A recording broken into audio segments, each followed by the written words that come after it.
राम राम दोस्तों, मैं आपकी प्यारी दुलारी चुगल किशोरी। कैसे हैं आप लोग? भाई हम तो बिल्कुल ठीक है। और रोज की तरह आपकी चुगल किशोरी आपके सामने हाजिर है ढेर सारी ओरिजिनल चुगलियां लेकर। अनुपमा में एक तो अनुज अनुपमा को नहीं पहचान पा रहा है, तो दूसरी तरफ छोटी भगवान को प्यारी हो गई है। अब ये बात खुद अनुज ने बताई है, लेकिन अब अनुज एक बार फिर अनुपमा से नफरत करने वाला है। जबकि रिश्ता क्या कहलाता है में अरमान सबकी नफरत का शिकार हो गया है। खुद उसको पालने वाली माँ यानी विद्या ने भी उसका साथ छोड़ दिया है। लेकिन अब रोहित रूही से कड़वे सवाल करने वाला है। जबकि गुम है किसी के प्यार में, सभी को अपने ही फैसले पर शक हो रहा है कि कहीं आशिका सही के लिए ठीक तो नहीं। तो दोस्तों, ये तो थी मोटा मोटी जानकारी, लेकिन पूरी जानकारी के लिए रोज की तरह आपको हमारा शो देखना होगा। तो चलिए बिना देरी के पहले अनुपमा के सेट पर चलते हैं और जानते हैं कि आज के एपिसोड में क्या खास देखने को मिलेगा।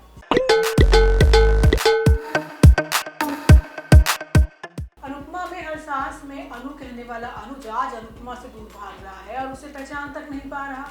उसे अनुपमा अब दुश्मन लगने लगी है और वजह है छोटी। अब छोटी भगवान को प्यारी हो गई है और उसी सदमे की वजह से अनुज का ये पागलों वाला हाल हो गया है। लेकिन अनुपमा ये मानने को तैयार नहीं है कि छोटी अब इस दुनिया में नहीं है। अब बेचारे अनुपमा को एक साथ दो दुख झेलने पड़ रहे हैं।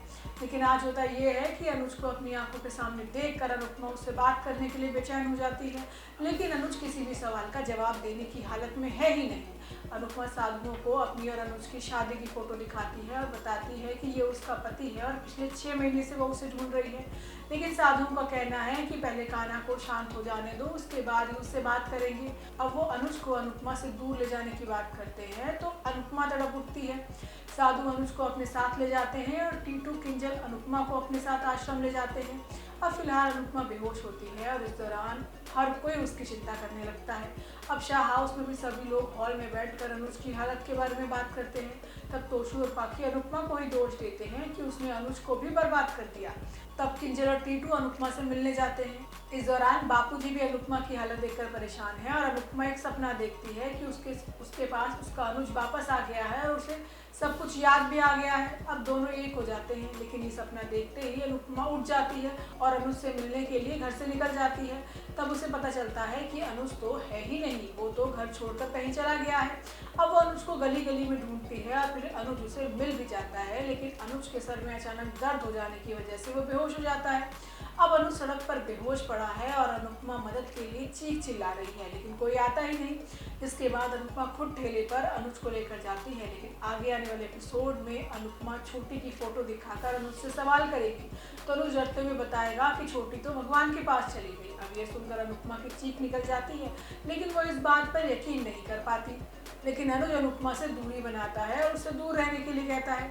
जबकि ये रिश्ता क्या कहलाता है मैं रोहित की आड़ में दादी अरमान को सजा दे रही है। अब कावेरी रूही को घर वापस लाने की भी सोच रही है और रूही भी रोहित के पास वापस आ गई है, वो भी दादी के कहने पर। अब रूही के आने के बाद अरमान और अभीरा के रिश्ते और ज्यादा उलझने वाले हैं। इतना ही नहीं, अब रोहित रूही से भी कड़वे सवाल पूछने वाला है। लेकिन आज होता ये है कि रोहित घर छोड़कर जा रहा है, लेकिन अभीरा उसे रोक लेती है और समझाती है कि उसके बिना ये घर सांस नहीं लेगा और घर वाले टूट जाएंगे। लेकिन रोहित का कहना है कि वो घर में रुकने को तैयार है, लेकिन उसका अरमान से कोई रिश्ता नहीं। अब ये बात सुनकर अरमान को दुख होता है तो वो रोहित के सामने गिड़गिड़ाता है। अरमान कहता है कि नाराज होना है तो हो जा, बात नहीं करनी है तो मत कर, लेकिन रिश्ता खत्म मत कर। अब अभीरा भी रोहित को समझाती है कि नाराजगी अपनी जगह है, लेकिन रिश्ते भी। लेकिन तभी दादिसा भी आ जाती है और वो भी अरमान को दोषी ठहराती है। वो कहती है कि तुमने एक साथ कई जिंदगियां बर्बाद की हैं और अब सजा भुगतने का वक्त भी आ गया है। लेकिन इस बार अभीरा अरमान का साथ देती है और उल्टा दादिसा को सुनाती है। वो कहती है कि गलती तो इस घर में सब करते हैं, लेकिन रिश्ता कोई नहीं तोड़ता, लेकिन अरमान के साथ तो ऐसा ही किया जा रहा है। अब इस मौके पर अभीरा विद्या को भी कुछ बोलने के लिए कहती है, लेकिन विद्या की आंखों में सिर्फ आंसू है। अब वो अरमान का साथ नहीं देती। इसी बीच कावेरी कहती है कि विद्या भी अब समझ गई है कि सगे से बढ़कर और कुछ नहीं होता। अब इसी बीच रूही की एंट्री भी होती है जो रोहित की मदद करती है। अब रूही को देखते ही रोहित के तेवर बदल जाते हैं और वो उसे बीवी कहकर बुलाता है। अब रूही के आने की वजह से अरमान और ज़्यादा परेशान हो गया है, क्योंकि उसे लगने लगा है कि अब रूही की वजह से रोहित को बार बार उस धोखे की याद आएगी।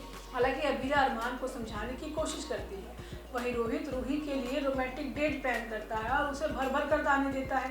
वो रूही से कड़वे सवाल करता है कि जब प्यार अरमान से किया तो शादी मुझसे क्यों की।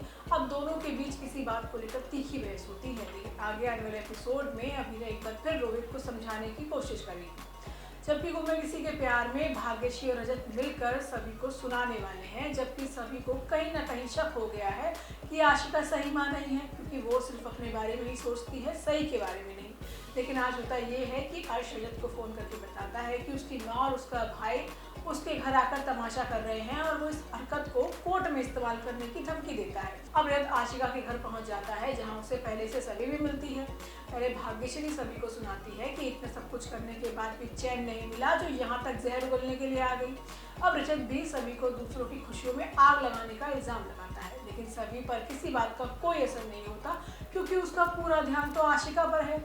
अब आशिका सभी को हॉस्टल भेजने की सोच रही है और खुद विदेश की ट्रिप पर जाने का प्लान बना रही है। अब सभी को अपने फैसले पर पछतावा हो रहा है कि कहीं सही गलत हाथों में तो नहीं है। तो दोस्तों, ये तो थी आज की तीनों सीरियल की पूरी जानकारी। आपको हमारा शो कैसा लगा हमें लाइक कमेंट करके ज़रूर बताइएगा। अगर आपने हमारे चैनल को सब्सक्राइब नहीं किया है तो याद से वो भी कर लीजिएगा। हम आपसे फिर मिलने आएंगे इसी समय पर नई जानकारी के साथ। राम राम।